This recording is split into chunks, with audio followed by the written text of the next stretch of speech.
এক সকালে শান্ত গ্রামের মানুষ হঠাৎ এক অদ্ভুত শব্দে জেগে উঠল।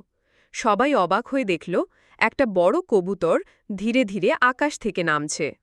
তার ডানা এত বড় ছিল যে এক মুহূর্তের জন্য সূর্যের আলো ঢেকে গেল। গ্রামের বাচ্চারা দৌড়ে আনন্দে চিৎকার করতে লাগল, আর বয়স্করা বিস্ময়ে তাকিয়ে রইল। গ্রামের এক কোণে থাকত এক বুড়ি মুরগি। সে অনেক ঋতু দেখেছে, তাই ভয় পেল না, বরং সে সাহস করে বড় কবুতরের কাছে গিয়ে মিষ্টি গলায় ডাক দিল, "কেন এসেছ তুমি আমাদের গ্রামে?" কবুতর মাথা নিচু করে মৃদু কণ্ঠে বলল, "আমি অনেক দূর উড়ে এসেছি, নিরাপদ একটা জায়গার খোঁজে ঘুরছিলাম। শুনেছি এই গ্রামে সবাই দয়ালু আর শান্তিপ্রিয়।"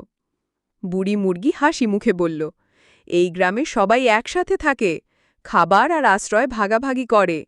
তুমি এখানেই নিরাপদ।" এরপর থেকে কবুতর আর মুরগি ভালো বন্ধু হয়ে গেল। কবুতর তার শক্তিশালী ডানায় দূর দূরান্তে বীজ আর খবর পৌঁছে দিত, আর মুরগি তার বুদ্ধি দিয়ে কবুতরকে গ্রামের নিয়মকানুন শিখিয়ে দিল। শেষমেশ তারা প্রমাণ করল, সবচেয়ে অদ্ভুত বন্ধুত্ব পুরো গ্রামকে আশীর্বাদ এনে দিতে পারে।